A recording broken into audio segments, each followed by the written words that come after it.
All right, greetings. Yeah, the time is always right to do what is right. Dr. Martin Luther King said a long time ago. So we begin our program. Hello, everyone. Welcome to Morgan State University. Also, welcome to the Research and Scholarship webinar series.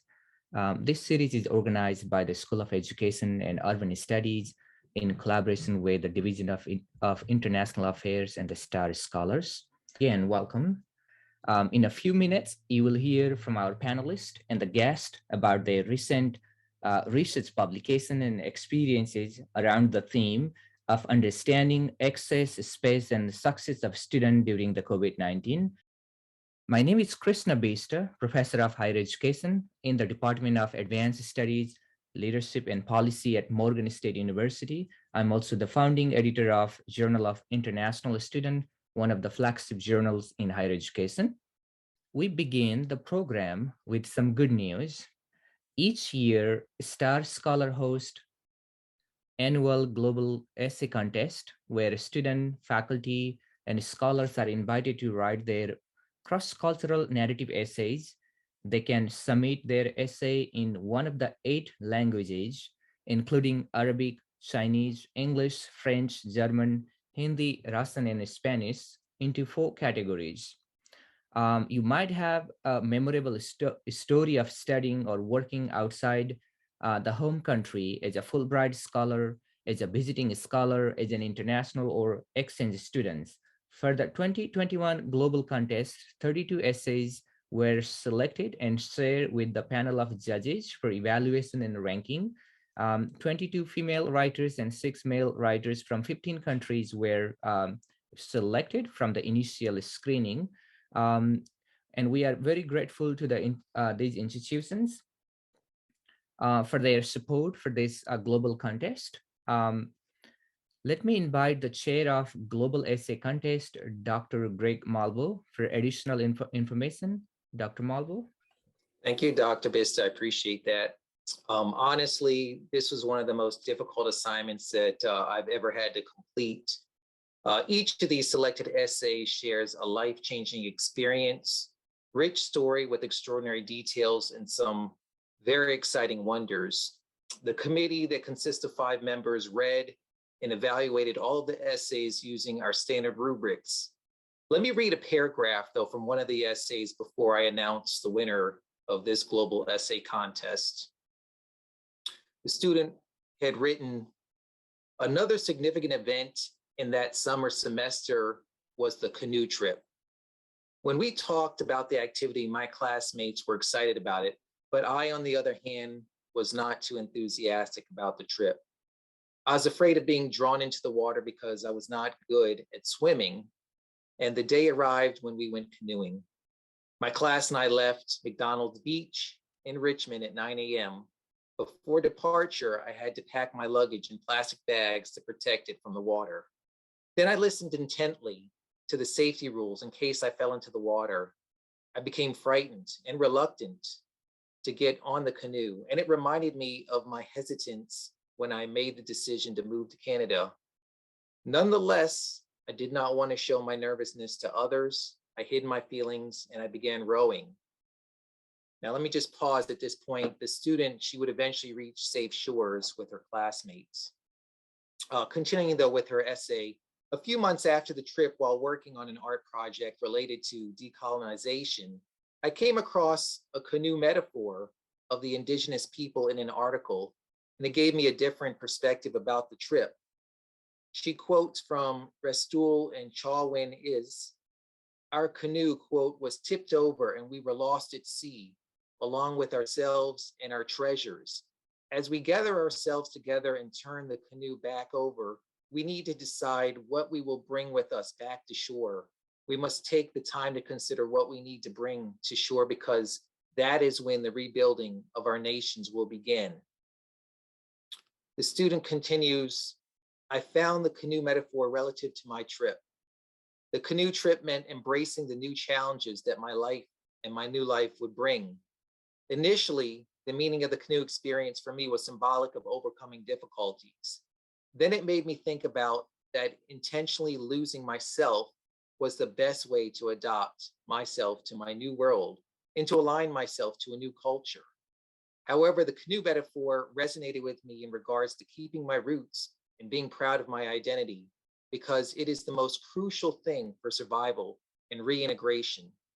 The canoe metaphor engraved in my heart shed a different perspective on my path while readjusting to new ways culturally, academically, and professionally. Moreover, I decided to contribute to the community and help people using my own knowledge, skills, and experience. With that, now it's my pleasure to announce the winner of the 2021 Global Essay Contest. The first place goes to Miss Meek Young Jung. Congratulations, Meek Young. She shared her international student experience while studying at the University of British Columbia, Canada, and she graduated with a major in education for sustainability in 2021. And she's actually the person whose essay I'd read that from. The second place goes to Dr. Katie Koo. Congratulations to you, Dr. Koo. She wrote her essay on The Road Not Taken in the category of faculty experience. She's an assistant professor of higher education at the University of Georgia. Third place goes to Ms. Ramiko Nakano. Congratulations. She wrote her essay on People Are People, and she graduated from Osaka University, Japan in 2020. And the runner-up goes to Dr. Isabella Cabral Felix de Souza. Congratulations. She wrote her essay on her high school exchange program experience. She earned her doctoral degree in international and intercultural education from the University of Southern California in 1995. Again, congratulations to all winners. We look forward to reading your essays for the 2022 Global Essay Contest. Thank you once again. Thank you, Dr. Malvo, and congratulations to all the winners. And also, I appreciate the hard work of all committee members. Thank you so much. So with that, if you have any questions regarding the essay global contest, please let us know. Then also continue posting your experience about your learning experience during COVID-19 in the chat room. You can use that, to share what matters most for the student success and what were the institutional priorities in COVID-19 and how your experience helped to progress and continue in your educational journey. So then we move to the panel discussion. Before we go into discussion, each invited expert scholar will take a couple of minutes to introduce their recent publication. A recent book on international student mobility to and from the Middle East came out just last week. So over to you, Anita. Yes, hello. Thank you, Krishna, for this introduction and for the invitation here today. Yes, my name is Anita Hayes. I am senior lecturer in education at Keele University.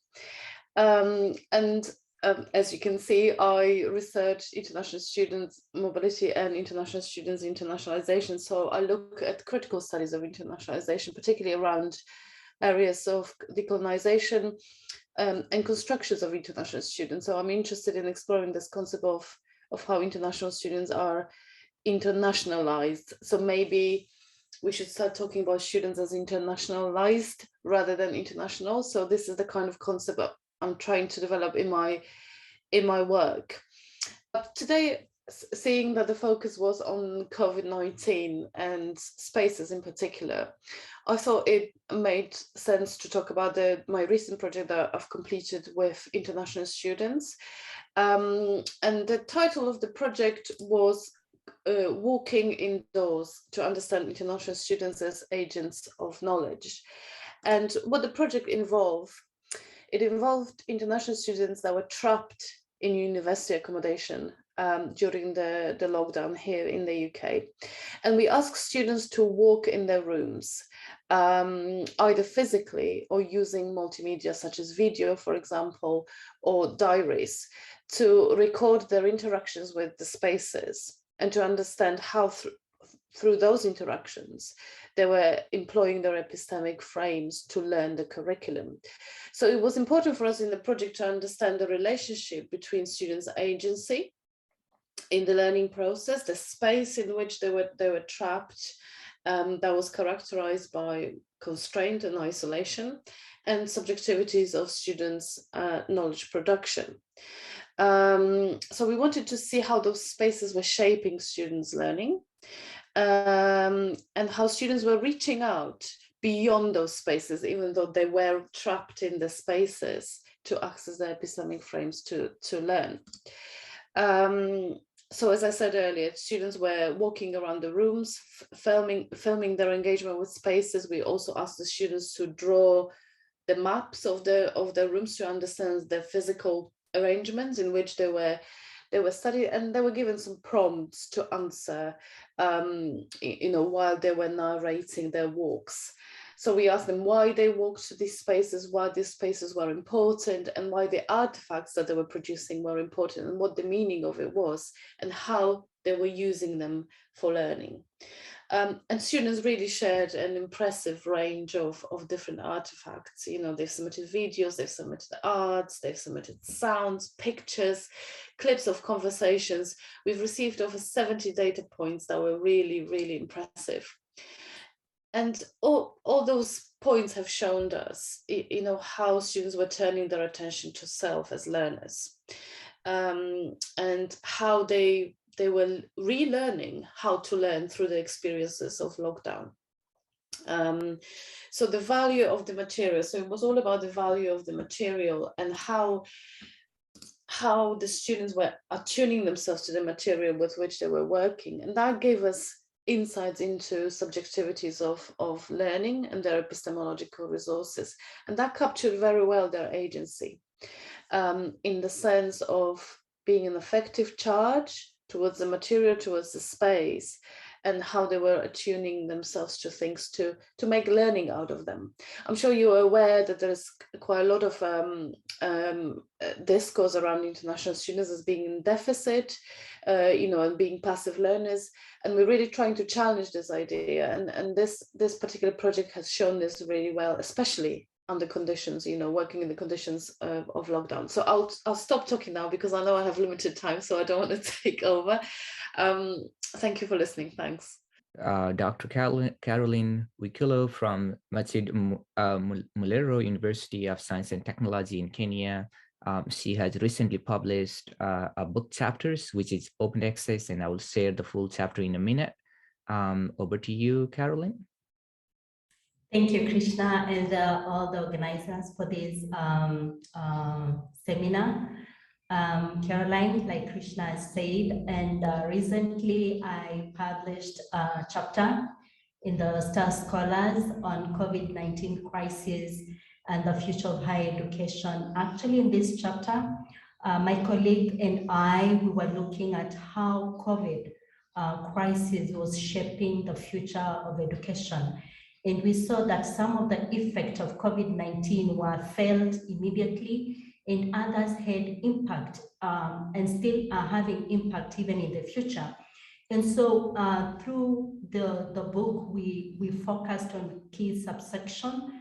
One of it was focusing on how COVID changed the learning, the transition from online, from face-to-face to online learning, and how that affected the access and succession, as well as the space of the students, as well as of various institutions, putting in mind that not all institutions were well prepared or were well equipped to immediately shift to online learning. We also highlighted some of the challenges that this came with, for instance, the mobility of scholars and some of the international students who are studying far away from their home country or away from their county. We had some lockdown, and this actually affected the students. They felt some sense of not belonging and how we could deal with that. And so in our chapter, we also did highlight that.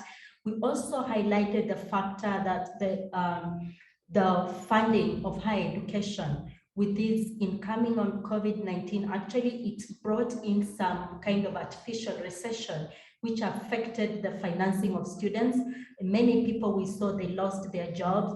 The families were affected, the students themselves were affected, and how this immediately affected the students' access, retention, and success in school, as well as how it's going to affect even the decision making with the various governments and progression, and maybe reopening and maybe dropping or completely giving up on education. We discussed how that is affecting the students currently and also in future.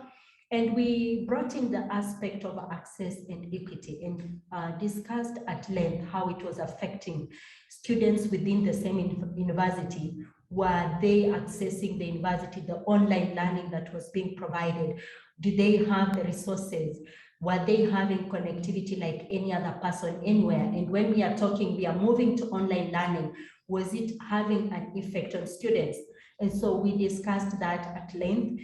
Also equity, we saw how COVID-19 just deepened the disparity that does exist within institutions of higher learning, especially between male and female, those who have, those who do not have, those living in urban, those living in rural. It was so apparent, and actually we saw the COVID-19 crisis exacerbating all this.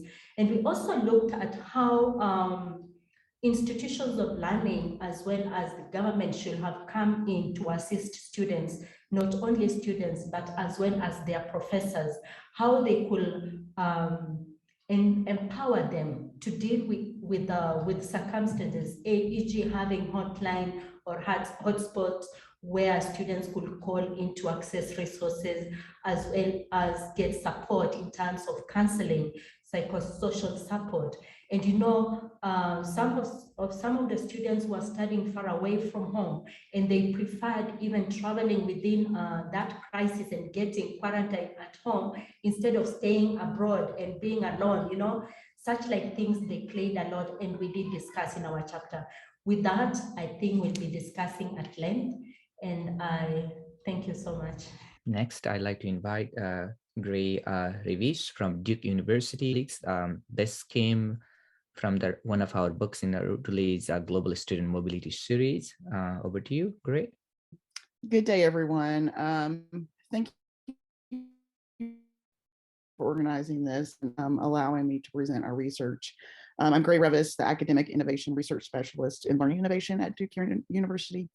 As part of our research in 2020, we explored how queer and trans students were affected by the campus closure due to COVID-19 pandemic.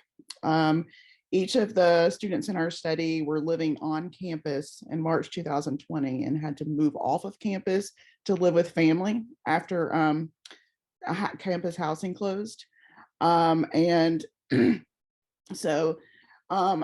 We asked them, explored their experiences in that new learning environment and how that affected their learning. We found three overarching themes from the study that we would think need further research. First is a loss of authenticity. Second, a decrease in community and sense of belonging within their learning. And then just generally a deficiency of mental and physical health care that they lost.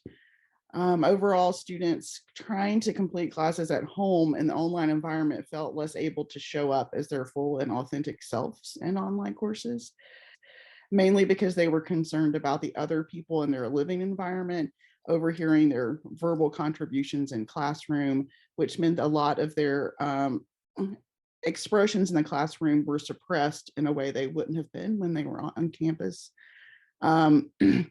This extended much more fully to their supportive communities for students who considered where their expressions weren't affected in class.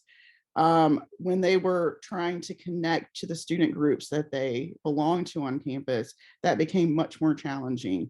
They expressed concern because to the extent they didn't want to be overheard connecting with these groups about sexual orientation or gender identity for fear of outing themselves or exposing themselves at their home environments.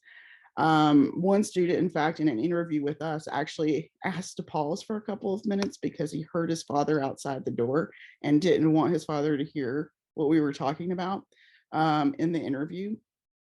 And then one of probably the most impactful things that we found was that they experienced a loss of physical and mental health care. The students living on campus had become accustomed to depending on the student health center when they had physical or mental issues that arose.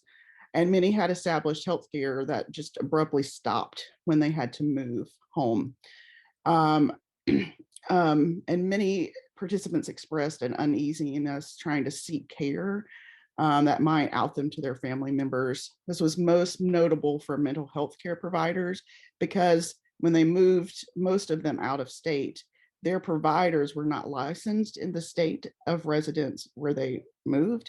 And so even though the university tried to contract with online mental health service, most of them shared that the providers in their state were limited, were anti-LGBTQ, or they just had a hard time reestablishing those relationships.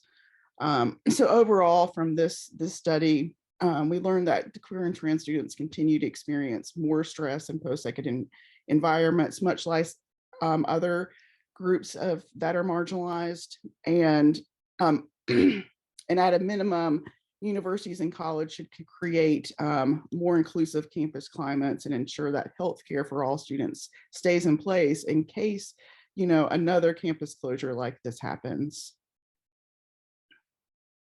Okay, thanks. Thank you, very appreciated. This is one of the important chapters we were able to include in our book projects. Thank you so much. Next, chapters from Leslie. She's from Texas Christian University. Over to you, Leslie. Hello, everyone. Good evening, good morning, good afternoon, wherever you might be. Thank you, Dr. Krishna, for allowing me to be here. I'm excited. This chapter, I worked alongside with one of my colleagues, Allison Silvius. I'm a PhD candidate in the Higher Education Leadership Program at Texas Christian University.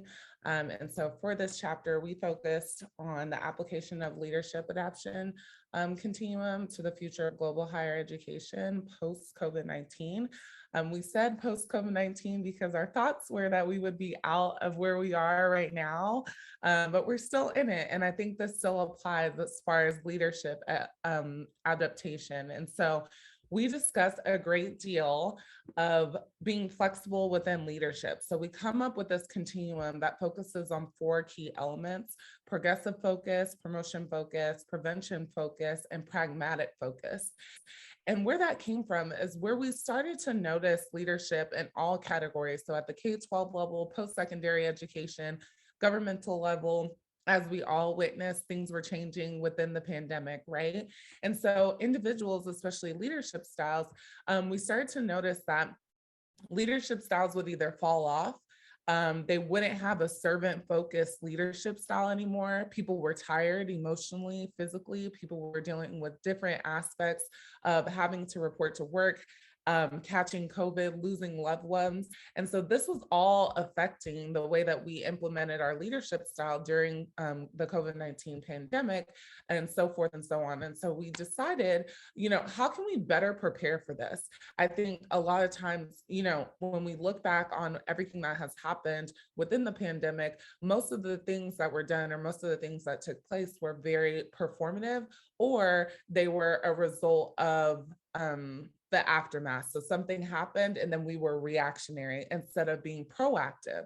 And so we wanted our main leadership or our main research question was, how can a leadership adaptation continuum serve as a tool to prepare future global higher education leaders?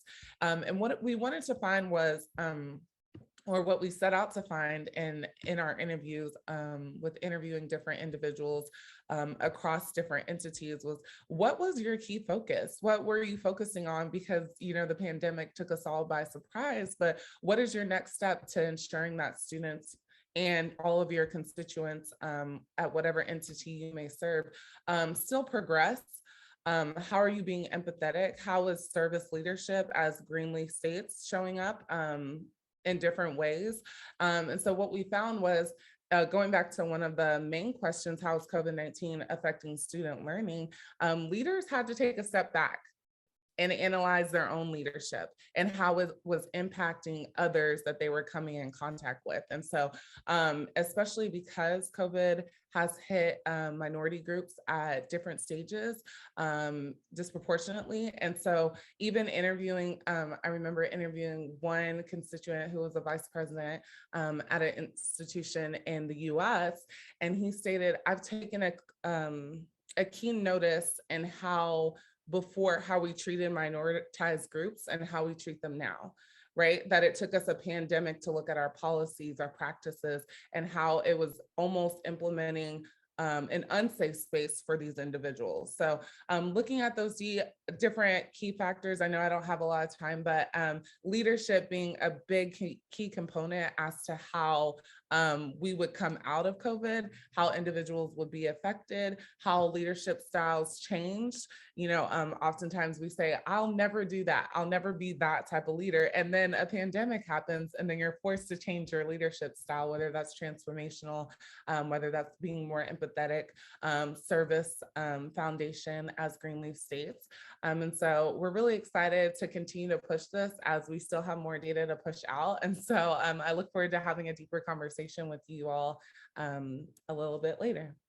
Thank you so much. This is also one of the open book chapters, so you can download instantly anytime. Next, I'd like to invite Leping from University of Toronto. Hello, everybody. Thank you, Dr. Krishna, for organizing this. My name is Leping Mo. I'm a PhD candidate in higher education at the University of Toronto.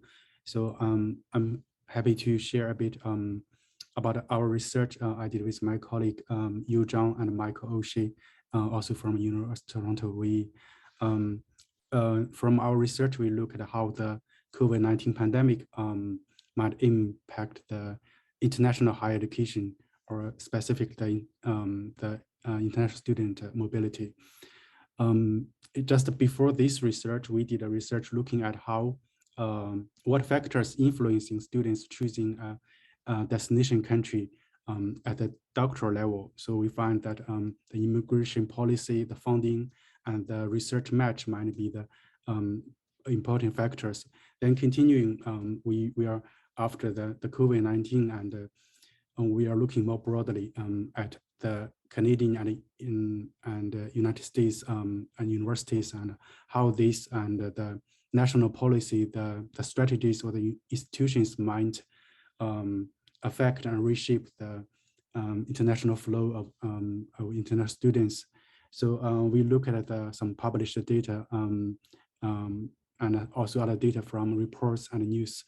Our research finds that the COVID-19 might have changed the landscape of international higher education, especially concerning in North America, in Canada, and the United States. Our focus are mainly based on the reports from 2020, the early year of the COVID-19. So we found that on the national level, there are the immigration policy or the restriction or travel have influenced the students enrolling into the institutions. Like in Canada, the policy that students can take 100% class, 100% of their classes studying at the home country while the border is closed. But in the United States, it requires students to come to the institution to take at least one course. So that might influence students when at that time when they choosing institution to study with. And also we look at some policies at the institutional level, how they support students with both online and in-person studies. We find that most students, they have some funding or strategies helping domestic students, while international students are mostly excluded from this funding or having strategies. And on the individual level, students, when they are choosing or thinking about studying abroad in North American countries, especially some from East Asia or Asian countries, facing kind of taking their whole program online and spending the same tuition as the in-person mode, they are thinking about transferring or shifting to some other regions, like in China or some close regions that has better situation or control of the pandemic situation. So that's mostly our finding from this book chapter. Thank you. Thank you so much. And this book and the entire the chapter, is also open access. I was so fortunate to work with my colleagues to make this book open access, so you can download from the Star Scholars website anytime. Thank you so much. Now it's time for the panel discussion on the very theme of the COVID-19 student experience. Before I invite the guest, I'd like to ask Ms. Nicole Lemon, graduate student, doctoral student from Morgan State University, to share your experience observation. And then after you, we'll ask our panelists to chime in. Over to you, Nicole. Yes, hello. Thank you for inviting me and giving me the opportunity to speak. I really appreciate it. So it appears for most of the panel that their focus was higher education. However, in my research and work, I focused on the impact of COVID-19 on grade school teachers. At the time when I did my research, which was over a year ago and during the height of the pandemic, there weren't a lot of policies in place. It was a race to figure out, how do we deal with this pandemic? Literally, there were no policies in place, and policies were being evolved. So as a middle school teacher at my school, and I know in other schools across the country, as teachers were literally getting sick, ill, and dying, there was a desperation. And so I decided to do my research because I wanted to be able to influence the policymakers and to consider what middle school teachers were going through, high school teachers were going through, and grade school teachers were going through. And as a teacher who has been practicing for about 20 years, it seemed as though they were not coming to the teachers to get answers. They were making decisions from above and not going to the sources. So that really raised my interest in doing research and writing about this problem. And although my research is inconclusive, I was able to gather very important information that I felt really would have helped the leaders make some sound decisions. Thank you. Thank you, Nicole. Let's now we go to the same order. Anita, Carolyn, Leslie, Lipping, and to chime in on the topic. You can share any of these experience on the questions that you see on the screen, or you can just share your personal experience at the university working on the research or teaching. Any of those things would be fine. Thank you. So what students are learning to do is to rethink their approaches to learning because of the constraints of the pandemic. So as our project has shown, because they are trapped in a sense, especially at the beginning of the pandemic where we had full lockdown here in the UK, they were trapped in the room, so they were unable to go anywhere, and they were unable to access the kind of resources and support networks that they normally access. So they were forced to rethink their own ways of learning and to reposition themselves to the materials which were available to them and which were restricted. And So just basically, if you think about it from the perspective of broader literature around international students and international student experiences, it just takes you back to all those points that are often made in literature about, how international students support each other, for example, during their study period in a host university, abroad. But also about the big point for me in particular is the point about agency. That, international students have a lot of agency. And they use that agency all the time, and unfortunately this is not always appreciated by universities. There are false assumptions that are made about international students by our universities. Some of them are well intentioned in the sense of support, etc., but we really need to understand, if we want to support international students, if we want to offer them and deliver outstanding experiences, we really need to understand who they are, and we really need to appreciate their epistemic frames and how they use those to access and learn the curriculum. So I think the short answer to the first question is yes, they are learning during the pandemic. Thank you. I'll say that on the question on whether learning was going on or not, actually this is a forum that is giving us, we are seeing both perspective from developed and as well as from developing countries. And I want to say that actually with the closing of institutions of learning, very little learning did go on. And the statistics show that about 96% of the students were left out, especially with the going on to online learning. And this was because most of the institutions were unprepared for such a happening. And so they did not have the required infrastructure to support or to host all the students as well as the staff online. And so you may find that before they were having a very little number of students, that is only graduate students being hosted online, and they were doing like a model that is open and distant learning, and it could host only like 100 students. And here you're talking of thousands and thousands of students wanting to be taken online. So there was very little learning going on, as well as you look at the faculty or the lecturers' preparedness for online teaching. It was not there. And actually, some of them stopped teaching completely. About 40% stopped teaching completely because they did not have the orientation for teaching online. And for those who taught, they simply sent the lecture notes to students. They did not have time to prepare for online.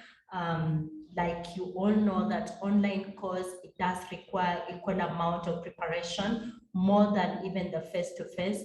So I want to say that very little learning did go on. And even for those institutions, for example, my institution took the initiative of sending the bundles to staff and to students. Still, there was a challenge. Some students did not have the smart phones and other gadgets to be able to log into the online learning.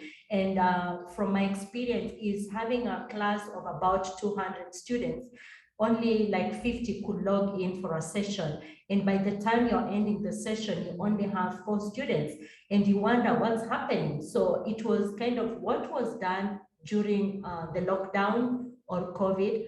Actually, it was repeated when colleges were reopened. So I want to say that there was very little learning that did go on. About the institution's priority, at that time, most institutions were focusing on putting the infrastructure in place to host online learning. And they were focusing little on how this pandemic was affecting the learning, the social and emotional needs of the students, as well as the needs of the faculty, which I think is very, very important for any student success. And looking on the aspect of what comprises student success, there's a lot of things that goes in for a student to succeed.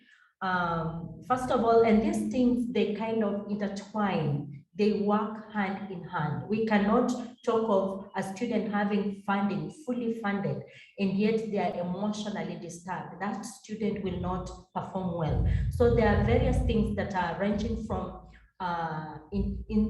personal experience or personal characteristics, which I will say the positionality of the student, how prepared the students are, the institution itself, where the students are learning.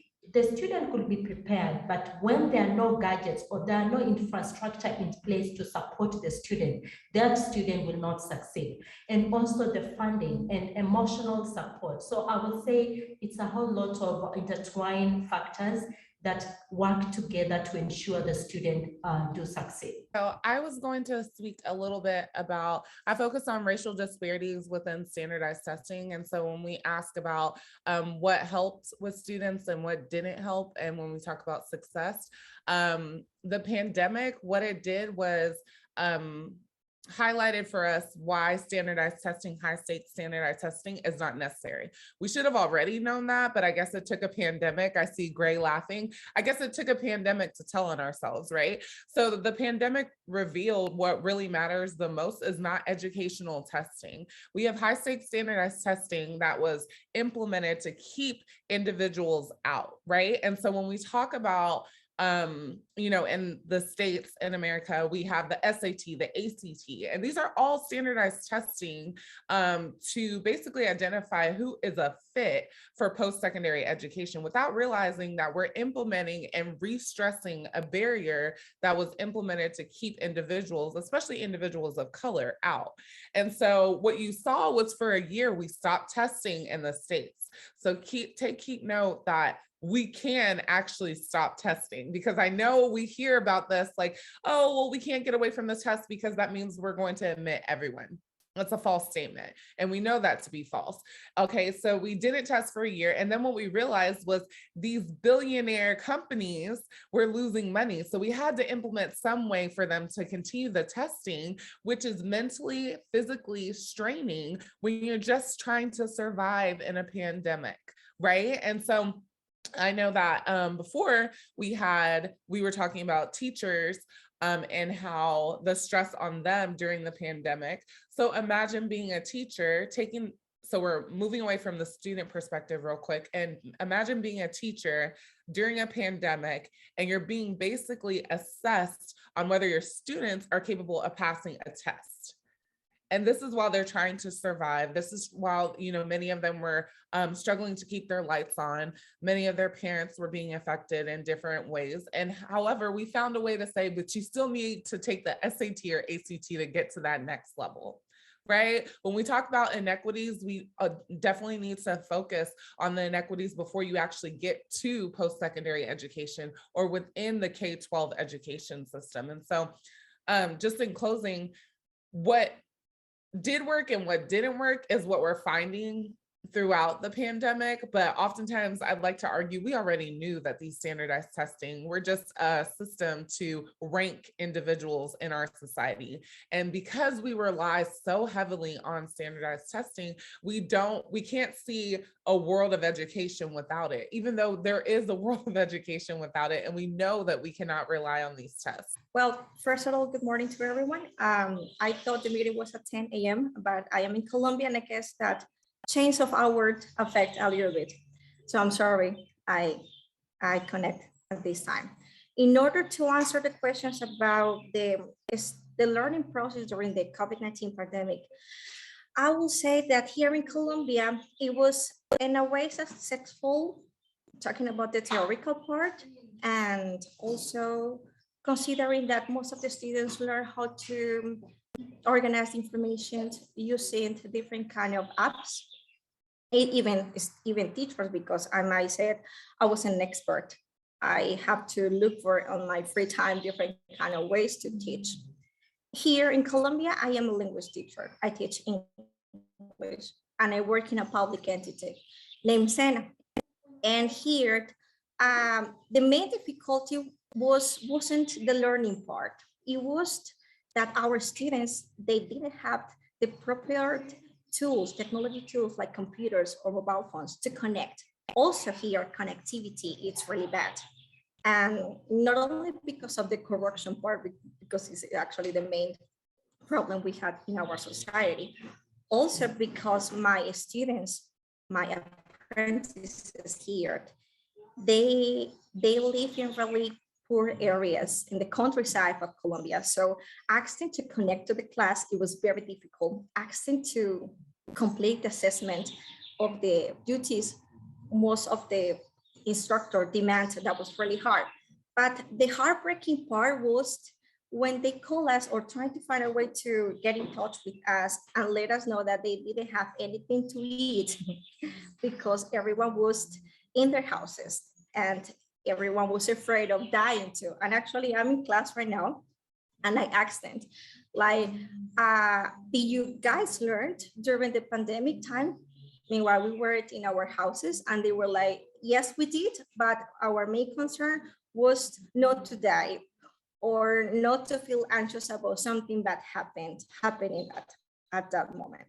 So mentioning this part, I would like to say that they definitely learned something, but the priorities were completely different because of the social issues, like not having anything to eat or not having the money to buy things. That was really complicated, even though here in the entity, because this is an agropecuarian area, we try to provide food when we could. Even now, we try to do that. I just really wanted to respond to some of the points that Caroline mentioned and others in the chat as well, and even Juliette to some extent. Of course, there's a difference in context, and we always have to bear that in mind, because the pandemic is a meta structure, but there are individual differences within, our individual socio-political context, or even, smaller entities like universities or individual classrooms that will have an impact on how students learn differently. I think it's important maybe to think about the question of learning, from the kind of affective perspective, and make that distinction again between the structural perspective on learning and the affective perspective on learning. So, for example, my project, when I said yes, the students were learning, because I was looking at it as an affective process of how students see themselves in the curriculum.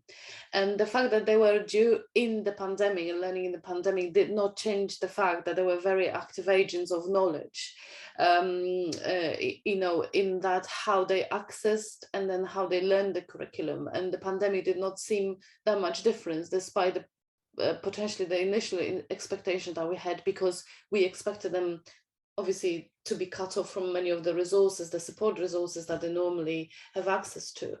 So from that affective way of learning, I think learning was still taking place. But I think it's important to also acknowledge the structural restraints that, for example, Caroline and Julia are talking to. So just really a quick response to that. Yes, we have so many digital divides here in context of Nepal. But the students learning their collaborative skills, on their soft skills, and their life skill activities, in the sense that I observed in the higher education, basically in the case of the higher education, through my observation, I found that the learners were interested to develop their collaborative efforts through the use of digital devices, digital tools. And that is one of the lessons learned from the pandemic. Yes, for example, beforehand they used Facebook only for private chat and some private status, but later on they began to use Facebook for academic purposes. That is one of the transformations. That's why it brings the transformation in this case is also. Thank you. Thank you so much. Still, we have some information to share. As you can see on my screen, we have several journals and then also the book proposals in partnership with Routledge, Springer, or Palgrave Macmillans. So if you have any ongoing projects related to your new book projects or book chapters or any articles, let us know. We have also several journals in our Star Scholars network. We are very happy to consider your manuscript, and there is no fees to publish in any of these journals or the book projects that we have here. Books. These are some of the open access books you can download anytime instantly from the website. This is the essay contest we said earlier, and this year, application has been opened, so you can, submit your essay until October 30th of this year. Then also we have Millennium Scholar Program. This is one of the mentor-mentee programs, signature programs. There is no fees, but we need a recommendation or nomination from your dean or provost or department chair in order to be in the program. Then we also have few upcoming events, including April 5th, 20th, May 18th, and June 15th. I have was and is mental health an issue for students during the pandemic? And if so, how has it been addressed? Our team works mainly with faculty facing instead of student facing, and we found kind of like Leslie was speaking to, this change and shift in how they want to teach or use assessments. They're much more interested in inclusive teaching than they have been in the past. And we highlight some of that. We're going to have a research symposium on May 11. It's free, it's online, and I popped it in the chat in case you all want to come by and see some of that. Mental health and during for students during the pandemic, and if so, how it was addressed. Actually, I would say that that's still an issue, and not only for students, but as well as faculty members and other staff of the institution, which interact closely with students. And with my colleagues and I, we are doing a study on how institutions can come up with structures to support the mental health and wellness of students as well as faculty. And like we know, the pandemic did not just end immediately. It has some effect that will be felt even in years to come. And so the institutions are trying to set up some sections or come up with mechanisms of helping students through guiding and counseling, through support, but that's not enough. This is mental health is kind of somebody partly going into depression, and it takes some time talking, guiding, counseling this person so that they can accept the situation. Some of them lost their dear ones and they're still experiencing that effect. So it's not something that can just be handled or addressed at once, but it's a continuous process. And what we are working on is to inculcate the process into the system so that all the students, all the faculty, and even in preparation for future pandemic of magnitude such as COVID, so that we are able to address the needs of the students, the emotional, the social, the academic, and every other need of the students. And so that they are able to overcome even their smaller way. Thank you. Thank you very much. I know we are on the top of the hour. For over 2 years, we have witnessed hardship during this pandemic, a global battle with the death and lives. It was an extremely difficult time to concentrate on everything, right? To keep up with the technology and online learning, and also to focus on the college work. And today, the war in Ukraine and its geopolitical tension have already created another global disaster. The destruction, death, and inhumanities all beyond our imagination. I appreciate all of you being here and keeping everyone in our prayers and thoughts. So thank you so much. I truly appreciate accepting our invitation to come here for the panelists. Thank you so much. And as well as the guest, despite the different time zone, you made a time to come and listen to us and share your experience. We truly appreciate that.